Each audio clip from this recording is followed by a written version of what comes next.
Jurando casarse con el siguiente hombre que cruzara la puerta, hizo una broma temeraria en un tenue salón de Mayfair que alteraría para siempre a dos poderosas dinastías. Se había preparado para un humilde lacayo, pero fue el duque más peligroso y escandaloso de Inglaterra quien cruzó el umbral en su lugar. En el sofocante y brillante mundo de la alta sociedad londinense de la primavera de 1814, el valor de una mujer se medía enteramente por el título que pudiera asegurar. Lady Beatrice Fanny, la ferozmente independiente hija de John Fanny, 10º conde de Westmoreland, conocía esta brutal realidad demasiado bien. Mientras sus pares se obsesionaban con los exclusivos boletos para Almax y la despiadada vigilancia social de Sarah Villiers, condesa de Jersey, Beatrice buscaba refugio en las expansivas bibliotecas de la finca de su padre en Mayfair. Tenía 21 años, una edad peligrosamente cercana a la solteronía a los ojos de la alta sociedad, y la paciencia de su padre se había evaporado por completo. La tarde del 14 de abril era violentamente sombría. Una lluvia implacable y helada golpeaba las altas ventanas emplomadas del salón de Westmoreland, reflejando el mal humor de Beatrice. Caminaba de un lado a otro por la alfombra persa, la pesada seda de su vestido de día color esmeralda susurrando furiosamente con cada giro brusco. Sentada junto al hogar rugiente estaba su prima, Lady Penélope, bordando meticulosamente un pañuelo y ofreciendo poco útiles trivialidades. «No puedes evitarlo para siempre, Beatrice», murmuró Penélope, sin levantar la vista de su bordado. «Lord Rutledge es perfectamente respetable. Tiene una finca en Cornualles, 30.000 al año, y es vizconde. Tu padre casi ha firmado ya los papeles del acuerdo». Beatrice se burló, un sonido muy impropio para la hija de un conde. «Lord Rutledge tiene 52 años, Penélope. Huele distintivamente a col hervida y lana húmeda, y su única pasión en la vida es categorizar su colección de escarabajos muertos. Si me obligan a pasar los próximos 40 años escuchándolo jadear durante la cena, me arrojaré al Támesis. Sé dramática si debes, pero el tío John no tolerará otro rechazo», advirtió Penélope, dejando su bastidor. «Ya has rechazado a 3 pretendientes elegibles esta temporada. El propio príncipe regente comentó sobre tu terquedad en la fiesta de Carlton House la semana pasada. Te estás quedando sin tiempo y sin opciones». Las pesadas puertas de roble del salón permanecían firmemente cerradas, separando a las jóvenes del bullicioso personal doméstico en el corredor. Beatrice levantó las manos en exasperada derrota, sus ojos oscuros destellando con fuego rebelde. La presión era un peso físico en su pecho. Los ultimátums de su padre se habían vuelto ocurrencias diarias, respaldados por la amenaza muy real de exiliarla a una remota mansión en ruinas en Yorkshire si no cumplía con su deber familiar. «¿Opciones?», gritó Beatrice, su voz haciendo eco contra los altos techos enyesados. «No tengo opciones. Me tratan como una yegua en Tattersall's, exhibida ante hombres a quienes solo les importa la influencia política que mi padre ejerce en la Cámara de los Lores. Estoy absolutamente harta del fingimiento, Penélope. Honestamente preferiría a un desconocido. De hecho», declaró, extendiendo los brazos en un gesto teatral de rendición absoluta, «estoy tan desesperada por escapar de las miserables garras de Lord Rutledge, que juro por mi vida que me casaré con el primer hombre que entre a esta habitación». Penélope rió, un sonido ligero y tintineante. «Ten cuidado, Beatrice. Thomas estaba puliendo la plata en el vestíbulo. Podrías encontrarte atada a un lacayo. Al menos Thomas tiene una cabellera completa y dientes decentes», contrarrestó Beatrice, una sonrisa desafiante y temeraria jugando en sus labios. «Sostengo mi voto. El primer hombre que cruce ese umbral tendrá mi mano. No puede posiblemente ser peor que el destino que mi padre ha diseñado». Como si fuera convocado por la mera audacia de sus palabras, la pesada manija de bronce de la puerta del salón comenzó a girar. Beatrice se congeló, la sonrisa muriendo en sus labios. Penélope jadeó, su bordado deslizándose de su regazo al suelo. La pesada puerta de roble se abrió hacia adentro con un lento y agonizante crujido.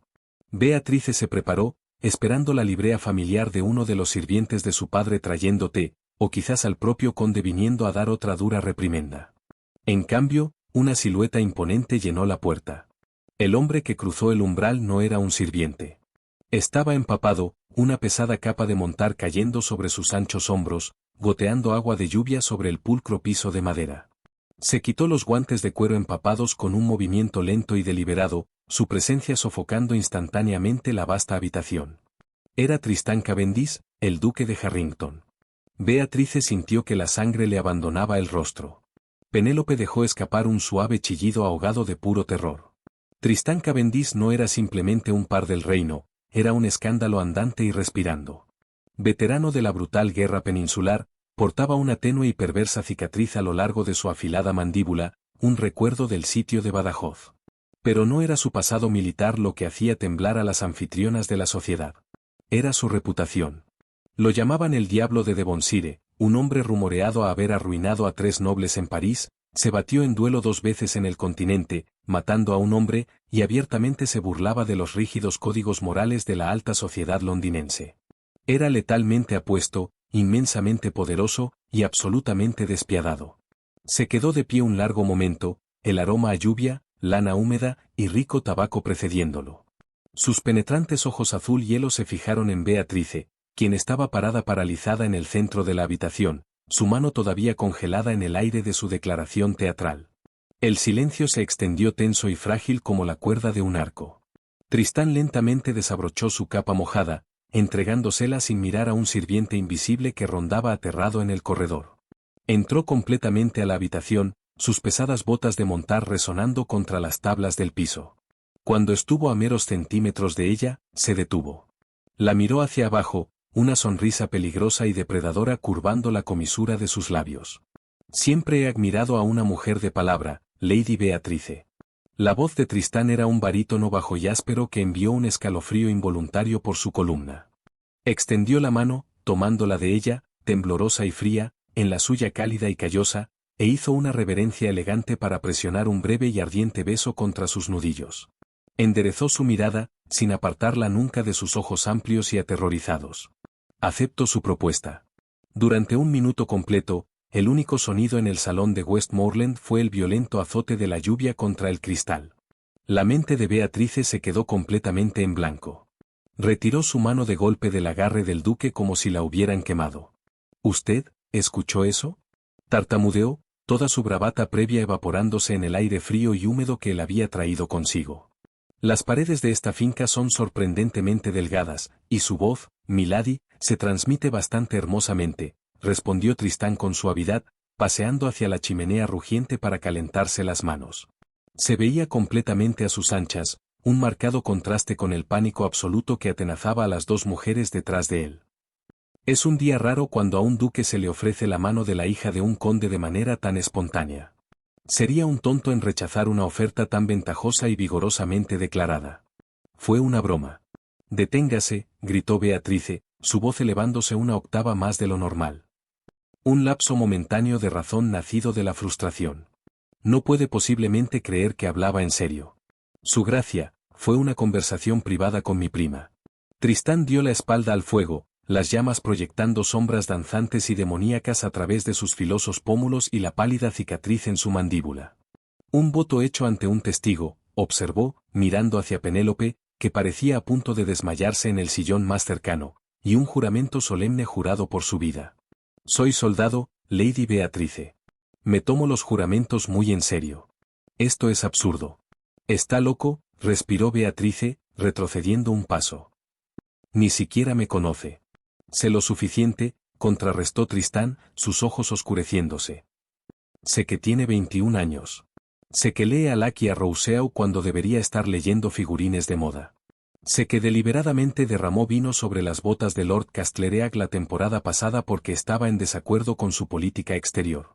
Y sé que actualmente enfrenta un desdichado compromiso con Lord Radley. Hizo una pausa, su mirada cayendo hacia sus labios antes de encontrar sus ojos de nuevo. También sé que requiero una esposa. Inmediatamente. Beatrice lo miró fijamente, desconcertada. ¿Requiere una esposa? Ha pasado los últimos 3 años evitando a la sociedad respetable, haciendo enteramente una burla del mercado matrimonial. La expresión de Tristán se tensó, un destello de sombría genuinidad reemplazando su diversión burlona. Detrás del escándalo y la fanfarronería yacía una crisis política muy real y muy urgente. Lord Liverpool, el primer ministro, había convocado a Tristán la noche anterior. Un rumor vicioso plantado por sus rivales Vic circulaba por Viteal, un rumor respecto a una correspondencia altamente traicionera con funcionarios franceses exiliados durante su época en París. Para asegurar su escaño en la Cámara de los Lores y silenciar los susurros que amenazaban con verlo acusado de traición, Tristán necesitaba proyectar estabilidad inmediata e inquebrantable. Necesitaba una novia inglesa intachable de una familia Tory firmemente leal. La hija del conde de Westmoreland era el escudo perfecto y reluciente. Había escrito a la finca para negociar un arreglo formal, probablemente doloroso, con John Fanny. Escuchar el desesperado y temerario voto de Beatrice a través de la puerta había sido un golpe de suerte increíble. Mis razones son mías propias, Lady Beatrice, dijo Tristán tranquilamente, cerrando de nuevo la distancia entre ellos. Estaba tan cerca que ella podía sentir el calor irradiando de su pecho. Pero hablemos de sus razones. Si retracta su voto ahora, su padre la comprometerá con Rutledge para el anochecer. Vi el carruaje del vizconde acercándose mientras cabalgaba hacia aquí. El hombre tiene los papeles del acuerdo en su bolsillo. Beatrice se atragantó con un jadeo, sus ojos volando hacia la ventana.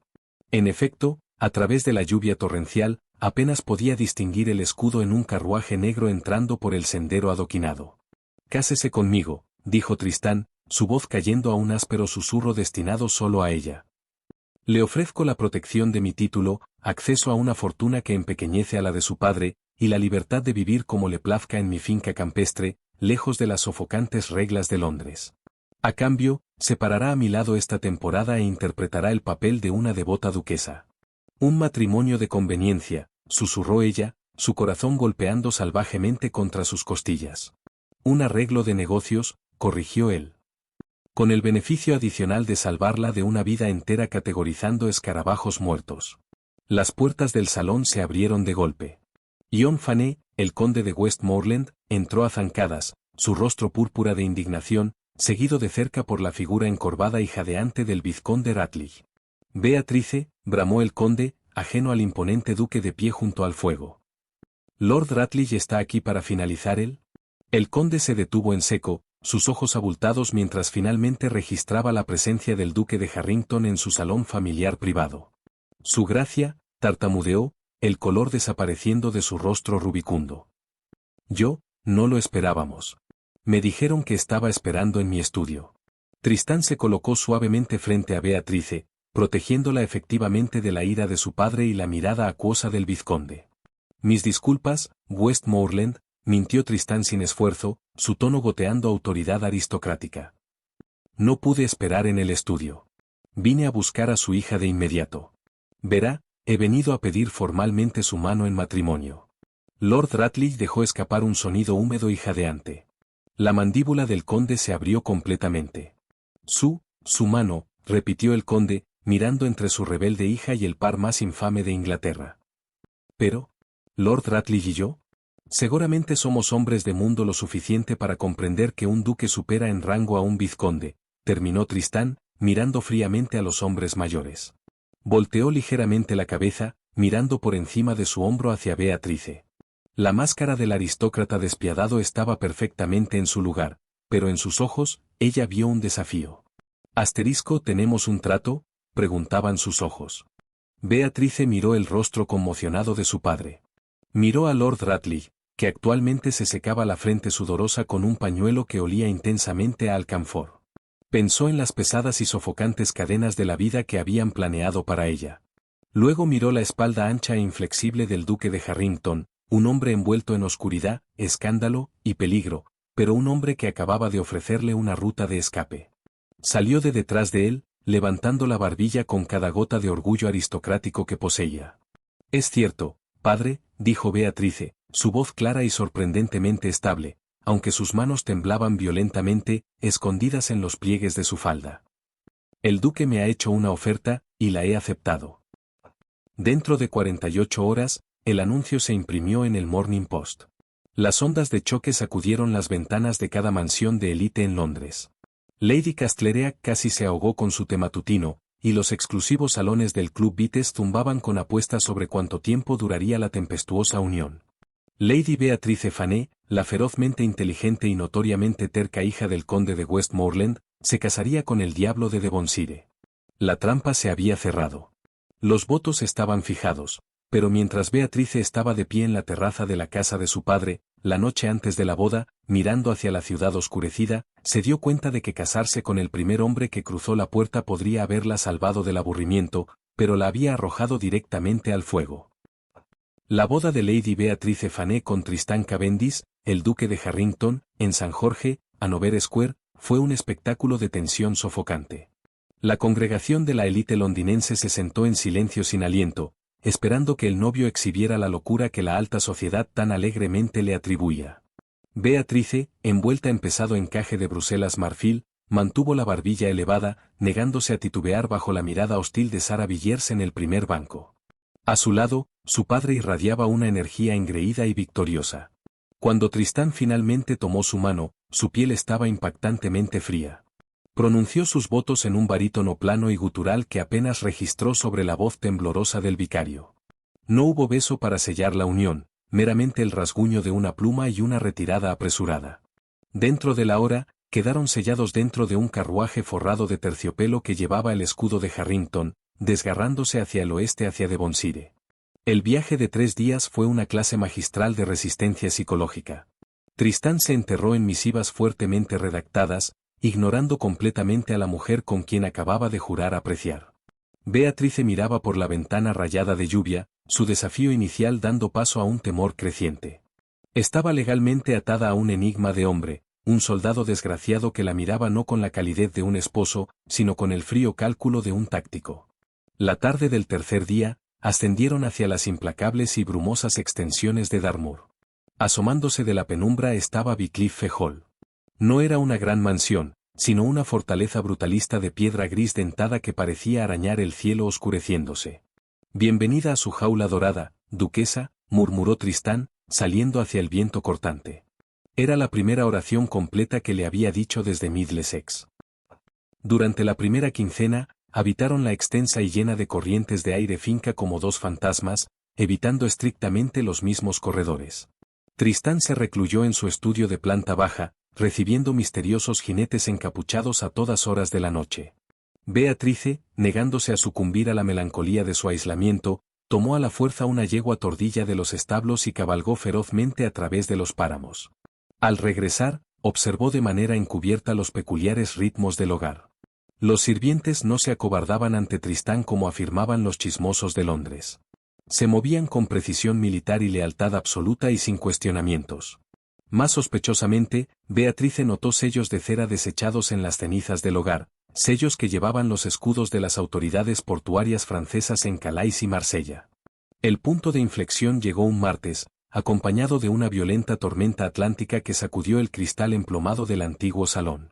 Tristán había cabalgado para inspeccionar un techo dañado de un arrendatario, dejando la pesada puerta de roble de su santuario descuidadamente entreabierta. Impulsada por una embriagadora mezcla de aburrimiento y curiosidad letal, Beatrice se deslizó adentro. La habitación era una tormenta de mapas esparcidos, libros de contabilidad abiertos y pergaminos sueltos. En el centro de su escritorio de caoba yacía una carta arrugada y medio quemada. Beatrice alisó el papel quebradizo. El texto estaba en francés, pero no la fraseología lírica que había dominado en la biblioteca de Maffer de su padre. Era un desordenado revoltijo de letras, un cifrado. Su brillante mente, hambrienta de estimulación durante semanas, reconoció instantáneamente la estructura. Sacó la pesada silla de cuero del duque y tomó una hoja fresca de pergamino. Llevaba las marcas de un cifrado bigenere, un método criptográfico complejo que había estudiado en un texto raro que su padre mantenía bajo llave. Usando la fecha garabateada en la parte superior como su probable clave, comenzó a sustituir febrilmente las letras mientras el trueno sacudía las tablas del piso bajo ella. Asterisco envío de lingotes retrasado. Fouché sospecha una filtración en el almirantazgo. Informar a su merced que el puerto de Toulon está despejado para el bloqueo, asterisco. El aliento de Beatrice se cortó en su garganta. Joseph Fouché era el aterrador ministro de policía de Napoleón. Fitzroy Somerset era el secretario militar de Arthur Wellesley, el duque de Wellington. Tristán no era un traidor a la corona. Era un operativo encubierto canalizando inteligencia francesa crítica directamente a los más altos rangos del ejército británico. Me informaron que mi esposa poseía una naturaleza inquisitiva. Beatrice se puso de pie de un salto, golpeando el pesado tintero de cristal a través del escritorio. Tristán estaba de pie en la puerta, su capa de montar goteando agua de lluvia sobre la alfombra turca. Sus ojos eran asesinos, un depredador encontrando a un intruso en su guarida. No me di cuenta de que me había casado con una intrusa, gruñó, avanzando hacia la habitación tenuemente iluminada. Beatrice se negó a retroceder. Se aferró al texto descifrado contra su pecho. Está trabajando para Wellington. Esta carta detalla los envíos de oro franceses. Los rumores de traición en Londres. Deja que lo llamen traidor para proteger su red de inteligencia. Tristán se detuvo en seco. La furia letal en sus ojos azul hielo se hizo añicos, reemplazada por absoluto y desadulterado shock. Le arrancó el pergamino de las manos, sus ojos recorriendo su pulcra y precisa traducción. ¿Cómo hizo esto? Exigió, su voz un ronco susurro. Soy hija de un conde, su gracia. Leemos más que figurines de moda, contraatacó ella, la adrenalina corriendo por sus venas. ¿Por qué no informó a Lord Liverpool? Si el partido Big empuja esta falsa narrativa de traición, lo enviarán a la torre. Tristán arrastró una mano temblorosa por su cabello mojado. El duque invencible de repente se veía como un soldado exhausto y golpeado. Porque la filtración está en el propio gabinete de Liverpool, confesó, apoyándose pesadamente contra el escritorio de caoba. Si aclaro mi nombre oficialmente, expongo a una docena de hombres incrustados en París. Colgarán dentro de la semana. Necesitaba una novia firmemente Tory para forzar al primer ministro a demorar la investigación. Necesitaba tiempo. Beatrice lo miró fijamente. Todo el tapiz caótico de su arreglo finalmente cobrando sentido. No se había casado con ella por despecho o conveniencia. Se había casado con ella para salvar las vidas de sus camaradas. Es un tonto, Tristán, dijo ella suavemente, acercándose más. Cree que debe cargar esto solo. Mi padre tiene mensajeros privados que evitan el Ministerio del Interior. Podemos enviar esto directamente a Somerset. Puedo codificar las misivas por usted. Tristán la miró hacia abajo, la tensión rígida abandonando sus anchos hombros. Lentamente extendió sus ásperos nudillos, rozando la calidez de su mejilla en un gesto tan tierno que le dolió el corazón. ¿Arriesgaría la horca por un hombre con quien juró casarse como broma de salón? Murmuró. Beatrice sostuvo su mirada sin titubear. Hice un voto, su gracia. Y me tomo mis juramentos muy en serio. El regreso del duque y la duquesa de Harrington a Londres en el punto álgido de la temporada envió ondas de choque a través de la aristocracia. Cuando su carruaje se detuvo frente a los imponentes escalones de Carlton House para la fiesta de pleno verano del príncipe regente, un silencio cayó sobre el brillante patio. Beatrice emergió como una reina conquistadora, envuelta en seda azul medianoche y goteando los legendarios diamantes de Harrington. Tristán estaba de pie a su lado, un ancla oscura e imponente, su mano descansando posesivamente en la parte baja de su espalda. Para los buitres de la alta sociedad, se veían unidos, aterradores e intocables. Pero bajo la superficie de seda y diamantes, un mortal juego de ajedrez político estaba llegando a su final. Durante el mes pasado en Devonshire, Beatrice había trabajado incansablemente junto a Tristán. Juntos en el estudio tenuemente iluminado, habían codificado y despachado inteligencia crítica a través de las redes seguras de su padre. El vínculo forjado sobre mapas y cifrados se había profundizado en una feroz pasión no dicha. El matrimonio de conveniencia se había quemado, dejando un amor genuino y desesperado en sus cenizas. Pero su supervivencia dependía enteramente de esta noche. Mientras se movían por el opulento y espejado salón de baile, Beatrice podía sentir las miradas hostiles. La facción Big, desesperada por remover el voto Tory de Tristán de la Cámara de los Lores, merodeaba. Cerca de las grandes fuentes de champán, Lord Henry Brougham y un ambicioso y viscoso político llamado Lord Arís, los interceptaron. La sonrisa de Arís era delgada y cruel. Su gracia, duquesa, se burló Arís, haciendo una reverencia demasiado profunda. Qué sorpresa verlos en Londres. Habíamos escuchado que el aire del campo era necesario para su delicada constitución, Harrington. O quizás simplemente evitaba las preguntas que el Ministerio del Interior ha estado haciendo respecto a sus corresponsales franceses. La mandíbula de Tristán se tensó, la pálida cicatriz en su mejilla destacándose en marcado relieve. Antes de que pudiera hablar, Beatrice se adelantó, su voz resonando claramente sobre el cuarteto de cuerdas, atrayendo intencionalmente la atención de los aristócratas circundantes, incluyendo al primer ministro Lord Liverpool, que estaba de pie cerca. El duque no tiene nada que esconder del Ministerio del Interior, Lord Aris, declaró Beatrice en voz alta, sus ojos oscuros destellando con desdén aristocrático. De hecho, mi esposo ha estado llevando a cabo negocios vitales en nombre de la corona. Negocios que algunos en esta misma sala han intentado activamente sabotear. Un jadeo colectivo se extendió por la multitud reunida. Lord Liverpool se adelantó, su ceño fruncido en alarma. Lady Harrington, esas son acusaciones graves. Los rumores que rodean la correspondencia de mi esposo son una cortina de humo cuidadosamente construida, mi señor, interrumpió Beatrice con suavidad. Metió la mano en el corpiño de su vestido y sacó un grueso pergamino sellado que llevaba un escudo fuertemente estampado. Se lo entregó directamente al primer ministro.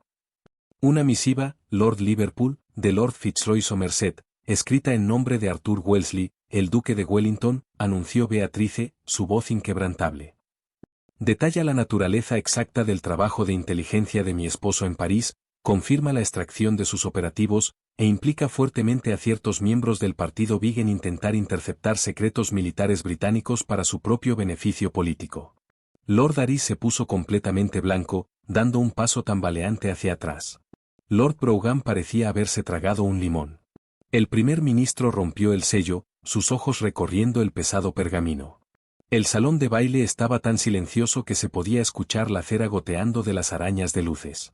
La expresión de Liverpool cambió de escepticismo a profundo shock y finalmente a profunda y respetuosa admiración. Levantó la vista, encontrando la mirada de Tristán. Su gracia, dijo Liverpool, su voz llevando el peso del Imperio Británico. Parece que la corona le debe una deuda de gratitud que jamás podremos pagar por completo. Me aseguraré de que estos infundados rumores sean permanentemente silenciados. Lanzó una mirada letal a Lord Aris. Guardias, escolten a Lord Aris a mi estudio privado. Tenemos mucho que discutir respecto a la traición. El salón de baile estalló en susurros caóticos mientras Aris era arrastrado sin ceremonia. Beatrice sintió que un peso masivo y sofocante se levantaba de su pecho. Había terminado. Habían ganado. Tristán no le importaba el primer ministro, el príncipe regente, o los aristócratas boquiabiertos. Se volteó completamente hacia su esposa, sus ojos ardiendo con un calor que hizo que su aliento se cortara. Sin decir palabra, tomó su mano y la apartó de la pista abarrotada, arrastrándola a través de un juego de puertas francesas hacia el oscurecido balcón de piedra con vista al parque de San Jaime. El aire fresco de la noche golpeó el rostro sonrojado de Beatrice. Antes de que pudiera hablar, Tristán la respaldó contra la balaustrada de piedra. Sus manos subieron para enmarcar su rostro, sus pulgares acariciando suavemente sus pómulos. Es magnífica, respiró, su voz áspera quebrándose de emoción cruda. Es la mujer más aterradora y brillante de toda Inglaterra, y estoy completamente a su merced. Usted es un duque, susurró ella, su corazón golpeando contra sus costillas mientras miraba hacia sus ojos. No está a merced de nadie. Estoy a la suya, corrigió Tristán ferozmente.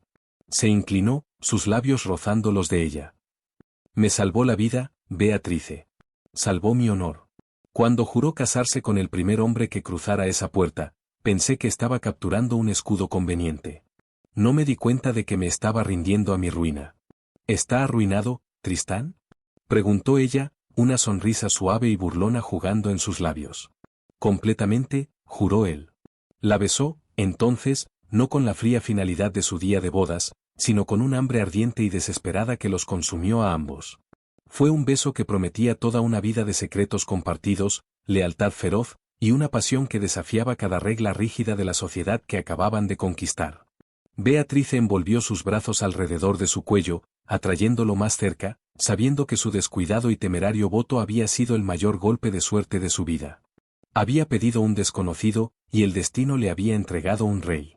Lo que comenzó como una broma desesperada en un salón de Mayfair, se convirtió en la alianza más formidable de la temporada londinense. Beatrice y Tristán demostraron que a veces rendirse al destino es la mayor victoria de todas.